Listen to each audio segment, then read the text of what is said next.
Hello guys, welcome to my channel. तो आज हम लोग पढ़ने वाले हैं उपसर्ग और प्रत्यय। जैसा कि आप लोग जानते हैं कि हिंदी में प्रचलित उपसर्गों को निम्नलिखित भागों में विभाजित किया गया है, जिसमें आते हैं आपके पहले क्या होते हैं संस्कृत के उपसर्ग, ठीक है। और दूसरा होता है आपका हिंदी के उपसर्ग। इसी तरह तीसरा जो विभाजन हुआ है वह उर्दू और फारसी के उपसर्ग, और चौथा जो आपका विभाजन हुआ है वह है अंग्रेजी के उपसर्ग। इसी तरह जो पांचवा विभाजन हुआ है वह है उपसर्ग के समान प्रयुक्त होने वाले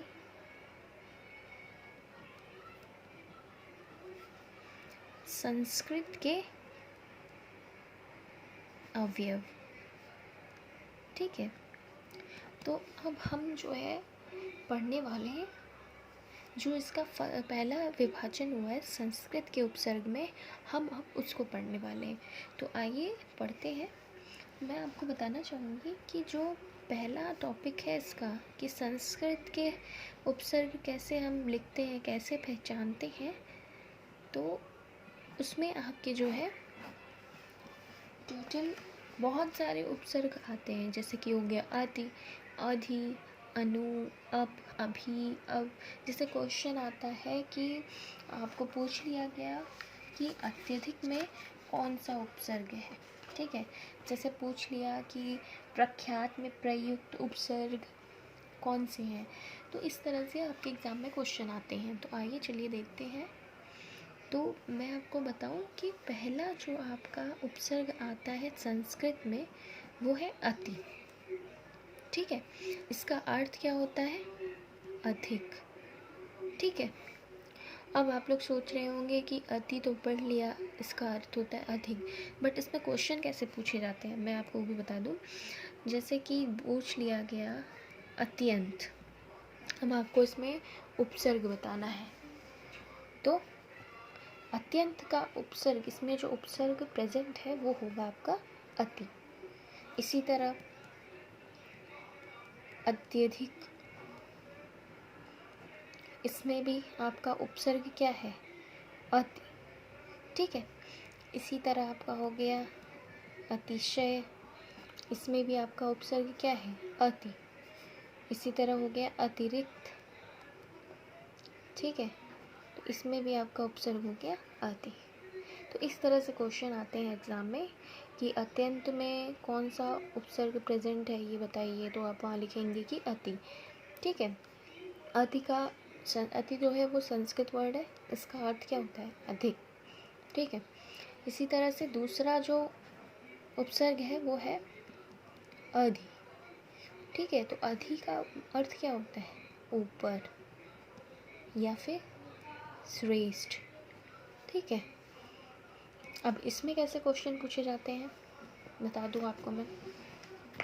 इसमें जो है पूछेगा कि अधिकार, जैसे कि लेट सपोज कि क्वेश्चन आ गया आपके एग्ज़ाम में कि अधिकार। अब इसमें कौन सा उपसर्ग उपस्थित है आपको वह बताना है। तो आप क्या लिखोगे वहाँ पे? अधि, ठीक है, क्योंकि अधि का मतलब क्या होता है? श्रेष्ठ, ऊपर। तो यानी अधिकार में कौन सा उपसर्ग है? अधि, ठीक है। इसी तरह से आप में ये क्वेश्चन भी आ सकता है अधिपति, अधिपति। अब इसमें कौन सा उपसर्ग है? अधि, ठीक है। इसी तरह से अधिनायक, ये भी क्वेश्चन आ सकता है, अधिनायक। तो अधिनायक में भी अधि जो है वह उपसर्ग है। मैंने ज़्यादातर क्वेश्चंस जो है वो लूसेंट के लिए हैं, जिससे कि आपको एग्ज़ाम में हेल्प मिल सके इसका, ठीक है। तो हमने अभी तक कौन कौन सा उपसर्ग पढ़ा? अति पढ़ा। अति मतलब अधिक होता है। इसके क्वेश्चन आपके बन सकते हैं अत्यंत, अतिशय, अत्यधिक, अतिरिक्त। इस सब में क्या है? अति का यूज़ हुआ, अति उपसर्ग यूज़ किया गया। इसी तरह जो सेकंड पढ़ा है हमने वो अधि पढ़ा है। अधि यानी ऊपर होता है, ऊपर या फिर श्रेष्ठ, इसका अर्थ ये होता है। ठीक है। और इसका एग्जाम्पल क्या है? अधिकार, अधिपति, अधिनायक। जैसे आपको एग्ज़ाम में क्वेश्चन पूछ लिया कि अधिकार में कौन सा उपसर्ग है, तो आप क्या करोगे, कैसे पहचानोगे? क्योंकि आपने पढ़ा है कि संस्कृत के उपसर्ग में अधि शब्द जो है यह संस्कृत का उपसर्ग है। ठीक है। तो इसका मतलब यहाँ पे हमने उपसर्ग कौन सा यूज़ किया है? अधि यूज़ किया है, इसलिए अधिकार में उपसर्ग जो है वो अधि होगा।